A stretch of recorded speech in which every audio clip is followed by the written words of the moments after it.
আসসালামু আলাইকুম। প্রজন্ম ৭১ নিউজ থেকে আপনাদের সকলকে জানাই স্বাগতম। আপনাদের সঙ্গে আছি আমি হাবিবুর রহমান হবি। ইনসাফ আদায় করতে হলে সৎ যোগ্য নেতৃত্বকে ক্ষমতায় আনতে হবে। যশোর সদর ৩ আসনের সংসদ সদস্য পদপ্রার্থী মোহাম্মদ আব্দুল কাদের তার বক্তৃতায় এই কথা বলেন। বৃহস্পতিবার যশোর হোমিওপ্যাথিক ডক্টরস ফোরাম এর আয়োজনে যশোর জেলা পরিষদ মিলনায়তন বিডি হলে বিজ্ঞান সেমিনার ও মত বিনিময় সভা অনুষ্ঠানে তিনি এই কথা বলেন। অধ্যাপক ডাক্তার আব্দুর রশিদের সভাপতিত্বে অনুষ্ঠিত উক্ত সভায় প্রধান অতিথি হিসেবে উপস্থিত ছিলেন যশোর ২ আসনের ঝিগরগাছা চৌগাছা জামায়াতে ইসলামীর মনোনীত সংসদ সদস্য পদপ্রার্থী ডাক্তার মোসলেম উদ্দিন ফরিদ।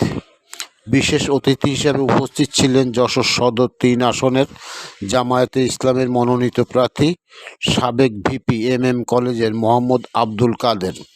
এ সময় অন্যান্যের মধ্যে উপস্থিত ছিলেন হোমিওপ্যাথিক ডাক্তার মুস্তাফিজুর রহমান, ডাক্তার ফয়সাল আহমেদ, ডাক্তার তরিকুল ইসলাম, অধ্যাপক শফিকুল আলম, ডাক্তার তরিকুল ইসলাম, ডাক্তার অখিল কুমার চক্রবর্তী প্রমুখ।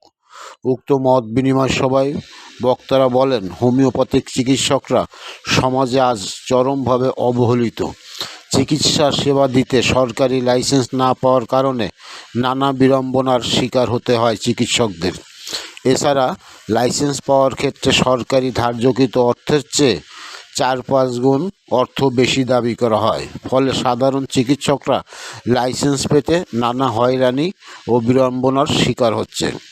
বক্তারা হোমিও চিকিৎসকদের সহজে লাইসেন্স পাওয়ার জন্য যশোর সদর ৩ ও ২ আসনের সংসদ সদস্য পদপ্রার্থীদের সহযোগিতা কামনা করেন। একই সাথে যশোরে একটি ১০০ শয্যা বিশিষ্ট হোমিওপ্যাথিক বিশ্ববিদ্যালয় কলেজ হাসপাতাল নির্মাণের দাবি জানান। এ সময় যশোর সদর ৩ আসনের জামায়াতে ইসলামীর সংসদ সদস্য পদপ্রার্থী মোহাম্মদ আব্দুল কাদের বলেন, ইনসাফ আদায় করতে হলে সৎ যোগ্য নেতৃত্বকে ক্ষমতায় আনতে হবে। কোনো দখলবাজ সন্ত্রাসী অস্ত্রধারী খুনিদেরকে ক্ষমতায় রেখে জনগণের দাবি আদায় করা সম্ভব না। এখন সময় এসেছে, জনগণের উচিত সৎ যোগ্য নেতৃত্বকে ভোটের মাধ্যমে ক্ষমতায় এনে তাদের দাবি দেওয়া পূরণ করা।